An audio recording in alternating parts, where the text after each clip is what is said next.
So when is off-season travel in Ireland? And what does that even mean? And why should you consider it? I'll be tackling those questions as well as should you take your child out of school to travel to Ireland in today's podcast.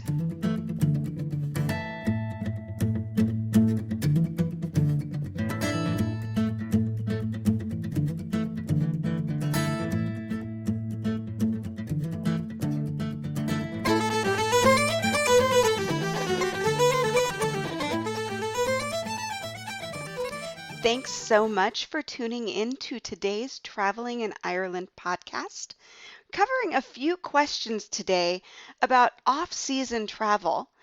And I'm really excited actually to talk about this topic because off-season is when we usually travel. So we have a few reasons for that, as well as the question of should I take my child out of school to travel? So there's going to be a lot of information in the podcast today. But first, I want to just let you know, if you are a podcast listener, but you haven't visited the website, there are a lot of tools available at Ireland Family Vacations. IrelandFamilyVacations.com is basically my travel guide to the World Wide Web for all of Ireland. You'll find everything from accommodation recommendations, things to see, places to eat, things to do, broken down county by county on the Explore Ireland page. And if you really don't know where you want to start, I have 4 completely free itineraries that you can download, and that can help you kickstart your Ireland vacation planning. And whether your trip is in a few months or in a few years or just someday, the Traveling in Ireland newsletter that comes out once a month is filled with tips and tricks and information for traveling in Ireland. So if you haven't checked out the website, IrelandFamilyVacations.com, it's just waiting for you to check in and discover Ireland. Now, on with the podcast. So today we are talking off-season travel. So what is off-season? What does that even mean? So travel in general has 3 seasons: high season, shoulder season, and the low season. And basically what that means is high season is the busiest travel time, shoulder season is a little less busy, and low season is when you see the fewest number of travelers to a specific place. Now in Ireland, the high season begins around the very, very end of May, beginning of June, and lasts through about the middle of September. The shoulder season can last from about mid-March, St. Patrick's Day time, through May, and then picks up again at the end of high season, so mid-September through the end of October. And then the low season, the time when Ireland sees the fewest tourists, is November through February. Those are the shorter months, the darker months, and to be quite honest, the months where you're going to have the most volatile weather. So now that you know what those seasons of Ireland travel are, why would you consider going to Ireland in the off season, so the shoulder season or the low season? And there are actually quite a few really great reasons to visit Ireland off season. First of all, your money is just going to go farther. You're going to find some really great travel deals with airfare. Car rental goes down in those lower seasons because supply and demand, there just isn't as much demand for the vehicles. So you're going to get a better deal on them. You're going to find more options for accommodation. Those really great expensive castle hotels cost less in the off season. So you're going to find that your money is just going to go farther if you can travel outside of that high season. Another benefit of traveling off season is that the crowds are smaller. Now, in the shoulder season, that may not be saying a lot in Ireland anymore. Ireland's tourism numbers have done nothing but rise in the last decade. So still in, May and September, even into October, you're going to find quite a few tourists in those popular areas like the Cliffs of Moher and the Burren, Killarney, Dublin City, the Giant's Causeway. All of those places are still going to be busy, and they will be really no matter when you visit Ireland.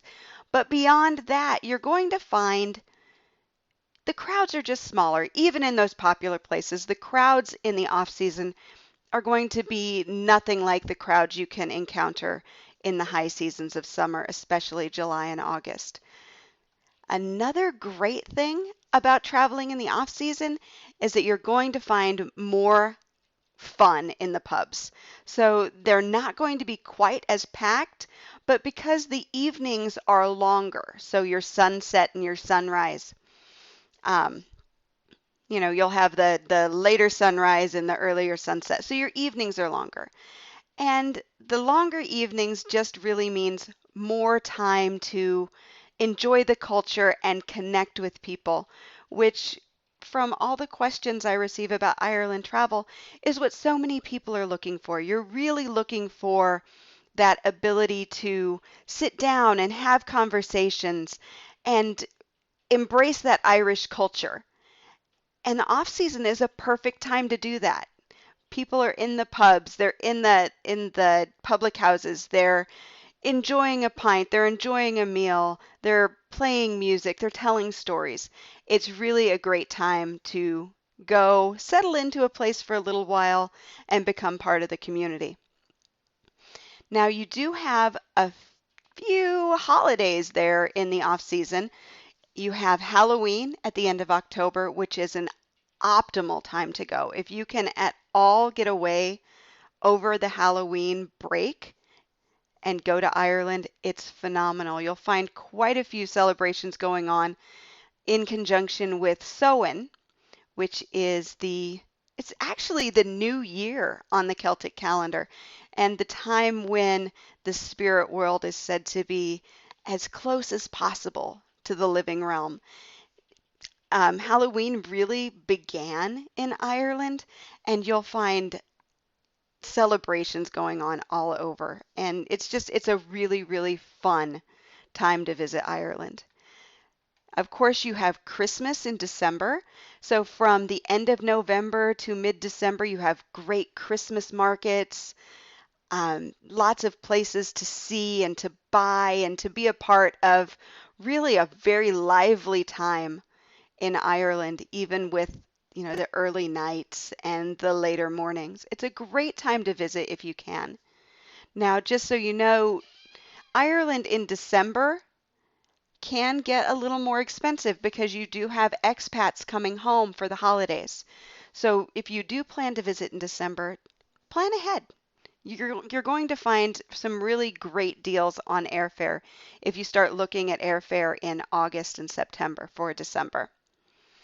Now, if you're planning to visit Ireland in that off season when the nights do fall earlier, there are a few tips that you're going to want to know.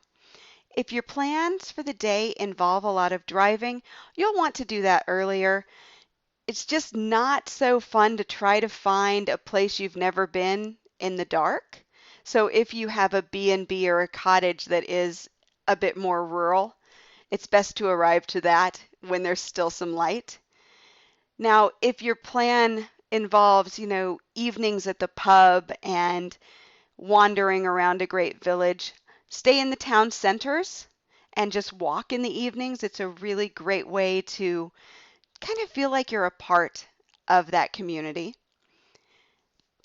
When you're visiting in the lower season, because sites are less busy, you can really take the time to speak with the guides.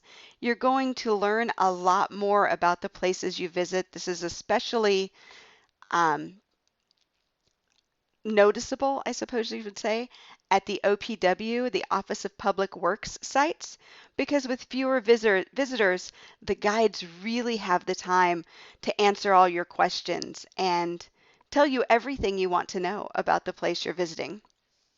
And of course, you don't want to forget to bring hats, gloves, scarves, warm socks, water-resistant walking boots, and anything you're going to need for the weather. So those are my tips for off-season travel. I hope that helped. If not, go ahead and visit the show notes. There's a link to the site on Ireland Family Vacations, and I have an article for you with all the information that I've shared. Now on to the really big question of should I take my kids out of school to visit Ireland? If you've read any of my articles on Ireland Family Vacations, you know that we travel often in the off season. And while we used to homeschool our kids, this last year they actually were enrolled in our local public schools. And we went to Ireland for 3 weeks last September and October. So I took my kids out of school to go to Ireland. Now, we were very lucky in the fact that our school system is almost entirely online now. The kids are able to keep up with their classes, do their homework, and turn it in all from a Chromebook. It's a school provided Chromebook, and we're very, very blessed that our school operates in that way. I know that not all schools do. But while that was helpful and our school system was very understanding when we planned our trip, we did a few things that made it a little easier for us to take the girls out of school for the extended period of time. Now, my girls are 11 and 13 now, and I'll be honest, when they were younger, it was much easier to travel with them during the school year, even before we began homeschooling. It's just not hard to make up work when they're little, to be quite honest. But now that they're older, they're involved in more things, it can take a little bit more strategic planning to make it work. So what I recommend is if you're planning to take your Ireland vacation during the school year, you first want to check with the school system. Some school systems are going to be very flexible in this way, and others, especially private schools, just aren't as flexible. So do check with your school administration first. The next thing you'll want to do is really look at the school schedule. See if there are any short in-service days that you might be able to use so that the kids aren't missing quite as much school. Also check for testing dates and extracurricular activities. You don't want to have your children miss the things that they really enjoy being a part of. Next, you want to speak to your principal, your guidance instructor, or individual teachers and let them know what you're doing. You want to make sure that your children are going to be able to either work ahead or to catch up easily, or if there's even work they can take with them so they can stay right on track. And when they come back to school, they're right there with their peers. Now, the great thing about Ireland is that your kids are going to have downtime. You're not going to be out probably all day, especially if you are visiting in that off season. Your evenings are going to be longer. So it's entirely possible to finish your touring around 4:30, and go back to your hotel or your cottage or your B&B and have a lovely afternoon tea and get some schoolwork done before you head out in the evening for maybe an Irish night or an evening at the pub and some music. So it's entirely possible when you're visiting Ireland to still keep up on schoolwork. The last thing you really want to think about is it going to impact your child adversely? Now, my children are very flexible. They're really able to work in any environment that we throw them into. But I know that that's not possible for some kids. So knowing how your child does their work, what their flexibility is. Are they able to adjust to different circumstances is going to make a big impact on how well they're going to be able to take this trip and adjust from school to a trip and then back to school. If they're not able to adjust quickly in that way, you might not want to take them out of school for a trip. The last thing to remember is that when you're returning, you want to give them a day, kind of a day to just settle back in. So if you can, return from your trip on a Friday or a Saturday and give your children the weekend to readjust to life back home before they have to jump right back into school. So those are my tips for taking a child out of school. So finally, wrapping up, nice short podcast today, I'm going to talk about 3 of my favorite off-season spots in Ireland. But before I do that, I want to remind you that driving is the very best way to see everything that Ireland has to offer. And I am thrilled to be working with Irish Car Rentals to offer the very best quotes that you're going to find on car rental in Ireland. To get your unbeatable quote, visit irishcarrentals.com and use code IFV, that's IFV for Ireland Family Vacations in the promotions box. Now on to those recommended sites. So if you're visiting in the winter months, so November, December, January, you really can't do much better than Dublin. Dublin City has so much to offer, for tours and food and just all kinds of activities. Dublin City is really a great choice. Because you're in the city, you're not going to feel quite so exposed to the elements, I guess you would say. And you can day trip out of Dublin on a fine day down to places like Kilkenny or even over to the Cliffs of Moher. So Dublin City in those winter months is absolutely perfect. In the fall, I love Connemara.